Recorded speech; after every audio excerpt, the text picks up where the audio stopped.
Assalamualaikum warahmatullahi wabarakatuh. Di video kali ini perkenalkan kami dari kelompok 4 Prodi Akuntansi Perpajakan jurusan Ekonomi dan Bisnis Kampus Politeknik Bau-Bau. Kami diberikan tugas oleh dosen pengampu Ibu Irmawati Alimudin SE MAK tentang materi akuntansi utang jangka panjang. Di video kali ini kami ada 4 pemateri yang akan membahas tentang materi akuntansi utang jangka panjang. Pemateri yang pertama Vinda Astari, yang kedua Rahmat Syaputra, yang ketiga Sartika, yang keempat Zulfin. Topik yang akan kami bahas yaitu ada 3 macam. Yang pertama karakteristik utang obligasi, yang kedua jenis-jenis obligasi, yang ketiga akuntansi obligasi. Selanjutnya masuk di pembahasan pertama yang akan dibahas oleh pemateri pertama. Baik, langsung saja teman-teman. Di sini saya akan membahas materi pertama, yaitu karakteristik utang obligasi. Pada dasarnya, pengertian obligasi atau bond adalah suatu surat pengakuan atau suatu pernyataan utang dikeluarkan oleh suatu pemerintah, negara atau perusahaan sebagai pihak yang memiliki utang untuk selanjutnya diserahkan kepada pemegang obligasi yang dilengkapi dengan janji untuk membayar utang dan bunganya sesuai dengan tanggal jatuh tempo pembayaran. Masuk pada karakteristik utang obligasi. Yang pertama, nilai obligasi. Pihak yang berperan dalam mengeluarkan obligasi harus memberikan informasi terkait jumlah uang yang dibutuhkan atau sering disebut dengan jumlah emisi obligasi. Besaran jumlah obligasi yang dikeluarkan ini harus ditentukan oleh aliran arus kas, performa perusahaan, dan besarnya keperluan bisnis. Yang kedua, jangka waktu obligasi. Obligasi memiliki jangka waktu mulai dari 1 tahun sampai 10 tahun, tapi umumnya jatuh tempo suatu obligasi adalah 5 tahun. Biasanya para investor lebih memilih obligasi jangka pendek karena memiliki nilai risiko yang kecil.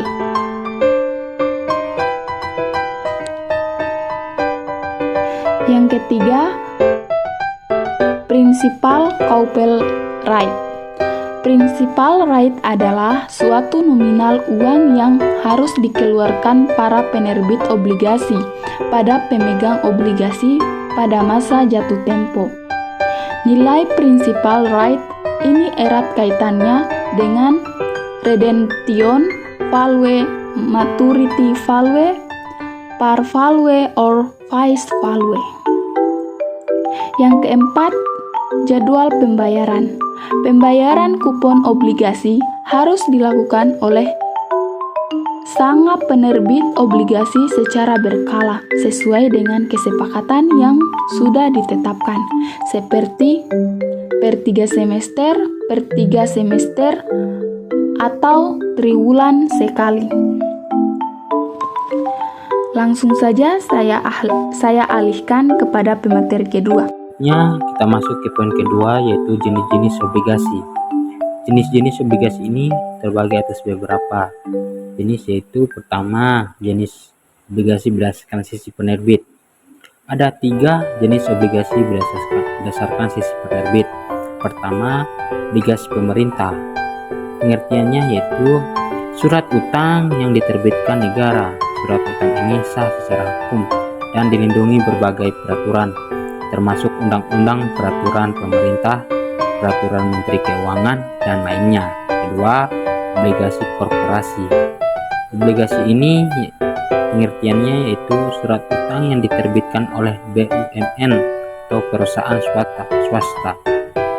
Biasanya obligasi korporasi ini jatuh tempo dalam waktu yang cenderung pendek, minimal 1 tahun. Ketiga, obligasi pemerintah daerah. Obligasi ini diterbitkan oleh pemerintah daerah. Tujuannya adalah membantu pemerintah daerah dalam melakukan pembangunan. Masuk ke jenis obligasi berdasarkan nominal. Ada dua jenis obligasi berdasarkan nominal ini. Pertama, obligasi konversional. Obligasi konversional ini adalah surat utang yang mempunyai satu nominal yang besar kurang lebih 1 miliar per lot. Kedua, obligasi retail. Sebaliknya, obligasi retail adalah surat utang yang mempunyai nilai nominal kecil, misalnya 1 juta. Obligasi ini biasanya diterbitkan pemerintah, tapi korporasi juga bisa menerbitkannya. Masuk ke jenis obligasi berdasarkan hasil. Ada dua jenis obligasi berdasarkan imbal hasil. Pertama, obligasi konversional. Obligasi ini diartikan sebagai surat utang yang diterbitkan pihak tertentu untuk mendapatkan pinjaman.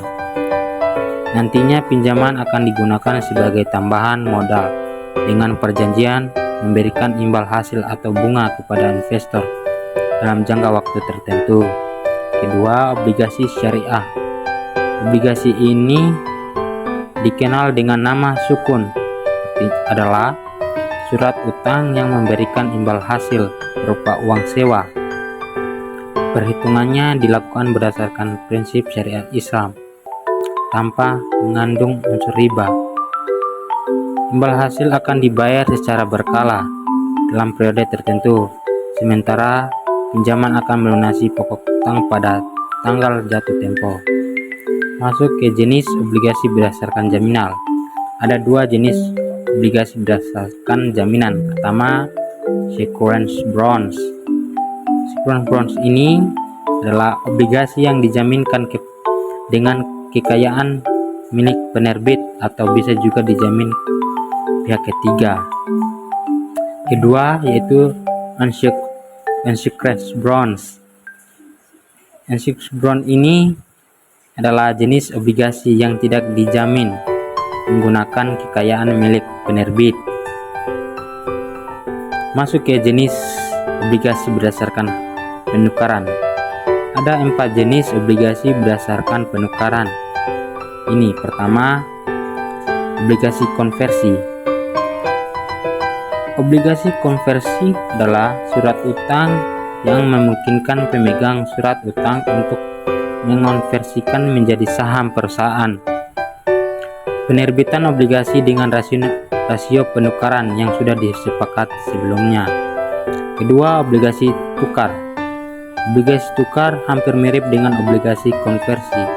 Bedanya, dalam obligasi tukar, pemegang surat utang bisa mengubah obligasi menjadi saham afiliasi penerbitnya, misalnya saham memiliki anak atau induk perusahaan.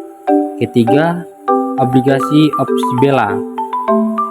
Obligasi ini adalah surat utang yang memberikan hak kepada penerbit obligasi untuk memberikan kembali dari tangan investor sesuai dengan harga yang disepakati. Keempat, put sell bonds. Obligasi ini lebih tegas dalam kewajiban membeli kembali obligasi dari tangan investor. Masuk ke jenis obligasi berdasarkan bunga. Ada 4 jenis obligasi berdasarkan pembayaran bunga. Pertama, obligasi kupon. Pengertian dari obligasi kupon adalah surat utang yang secara berkala memberikan bunga kepada pihak investor kupon. Masuk ke 2, obligasi tanpa bunga. Obligasi tanpa bunga adalah surat utang yang tidak ada bunga atau tidak memberikan kupon secara berkala. Investor yang membeli obligasi ini mendapat keuntungan dan dari selisih harga jual, diskon, dan nilai yang tampak saat surat utang diperdagangkan. Masuk ketiga, obligasi kupon tetap. Obligasi kupon tetap ini adalah surat utang yang menawarkan tingkat suku bunga tetapi kepada investor hingga jatuh tempo. tempo surat utang tersebut. Artinya, investor sudah bisa memastikan imbal hasil yang bakal diterima. Keempat, obligasi kupon mengambang. Obligasi ini ditawarkan oleh jenis obligasi berupa nilai tergantung dengan indeks pasar uang. Pada obligasi ini terdapat kupon batas minimal di dalamnya, yang berarti kupon yang pertama ditetapkan akan menjadi besar kupon minimal yang berlaku sampai waktu jatuh tempo. Itu tadi materi dari saya alihkan ke materi ketiga.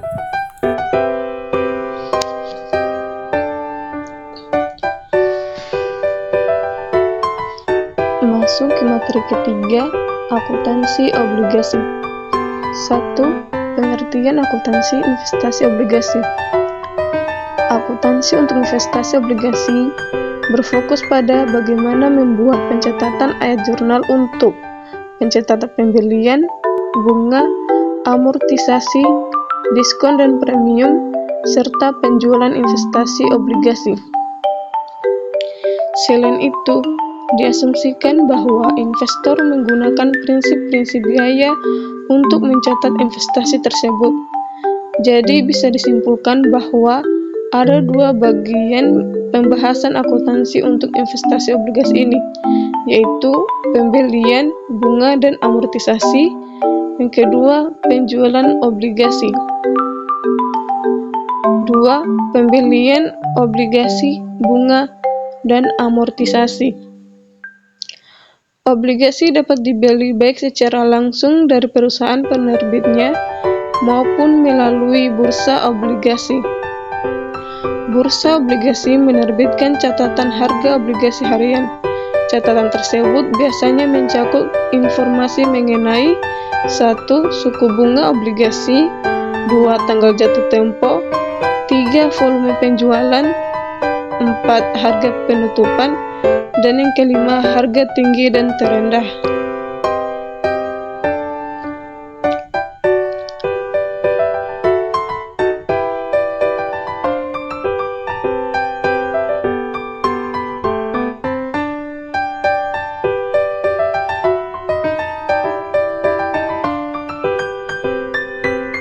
Pengertian obligasi diskon dan premium.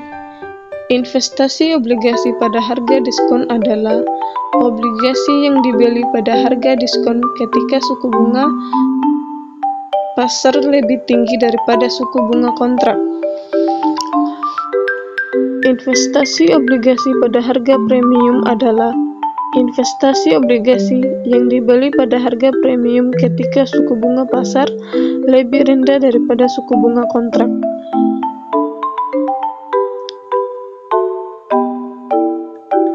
Cara pencatatan obligasi diskon dan premium. Premium atau diskon atas investasi obligasi dicatat dalam akun investasi selama sisa periode obligasi, sedangkan biaya obligasi dicatat dalam satu akun investasi. Nilai nominal obligasi premium atau diskon tidak dapat dicatat dalam akun yang terpisah. Hal ini berbeda dari akuntansi untuk utang obligasi. Akun obligasi premium dan diskon yang terpisah biasanya tidak digunakan oleh investor karena mereka tidak menyimpan investasi obligasi hingga jatuh tempo. Saat obligasi yang disimpan sebagai investasi jangka panjang dibeli pada harga selain nilai nominal, maka obligasi premium atau diskon harus diamortisasi selama sisa periode obligasi.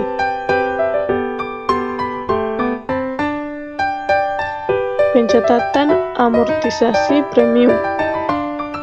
Pendapatan bunga pada investasi obligasi, sedangkan pencatatan amortisasi diskon investasi obligasi pada pendapatan bunga.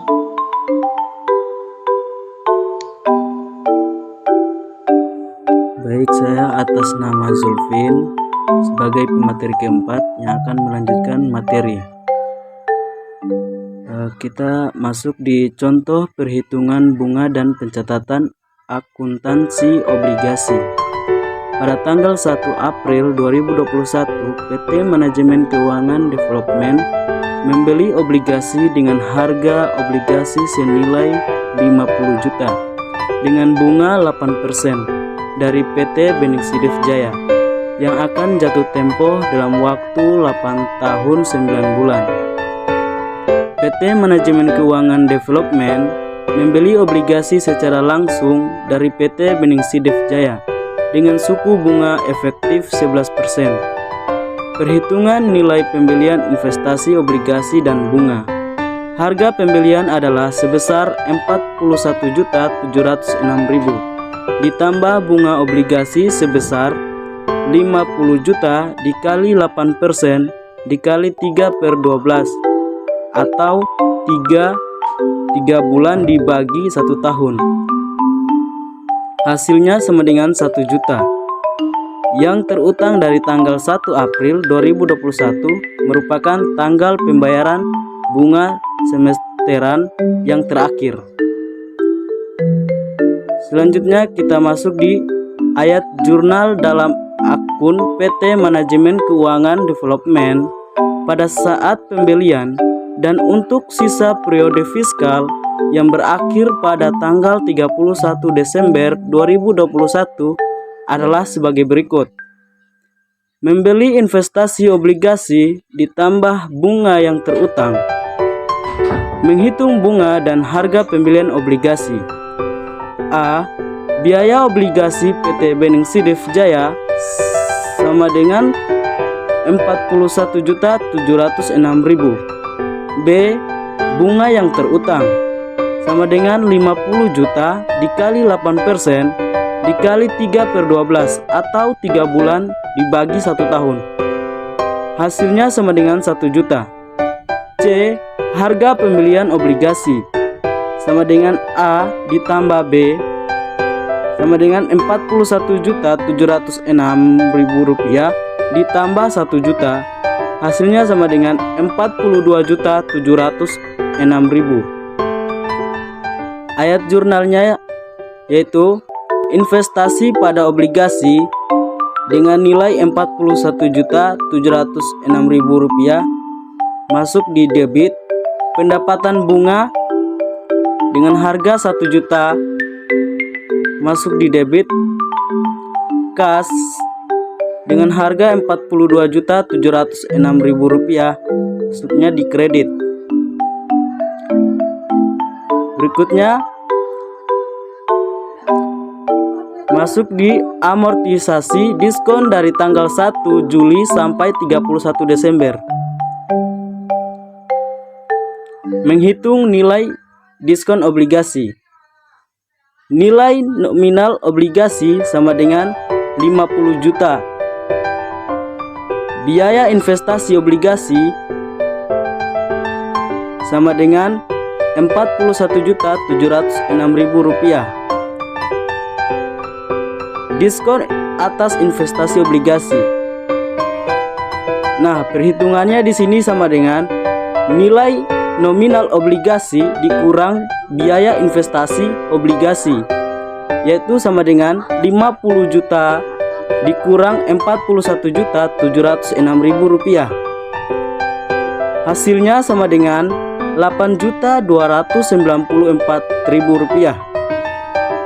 Jumlah bulanan sampai ke tanggal jatuh tempo sama dengan 105 bulan. Kemudian masuk di amortisasi bulanan sama dengan 8.294.000 dibagi 105 bulan sama dengan 79.000 dibulatkan. Amortisasi untuk 6 bulan sama dengan 79.000 dikali 6 bulan, hasilnya sama dengan 474.000. Untuk mencatat jurnal akuntansi obligasi bunga obligasi, yaitu investasi pada obligasi, masuk di debit 474.000 rupiah. Pendapatan bunga masuknya di kredit dengan jumlah 474.000 rupiah. Selanjutnya kita masuk di poin keempat, kesimpulan akuntansi obligasi. Perusahaan menggunakan obligasi sebagai sarana untuk menambah sumber dana operasionalnya dan untuk investasi jangka panjang. Perusahaan perlu mengelola aktivitas terkait obligasi agar tidak mengganggu kegiatan utama perusahaan. Pengelolaan pembelian dan penjualan obligasi dilakukan sejak tahap perencanaan sampai eksekusi, termasuk sistem perlakuan akuntansi untuk obligasi. Selain itu, perusahaan tidak mengabaikan hal-hal yang perlu diperhatikan dalam pencatatan akuntansi obligasi setiap akhir periode. Itulah tadi hasil pemaparan materi dari kelompok 4. Sekian dan terima kasih. Semoga ilmunya bermanfaat bagi teman-teman.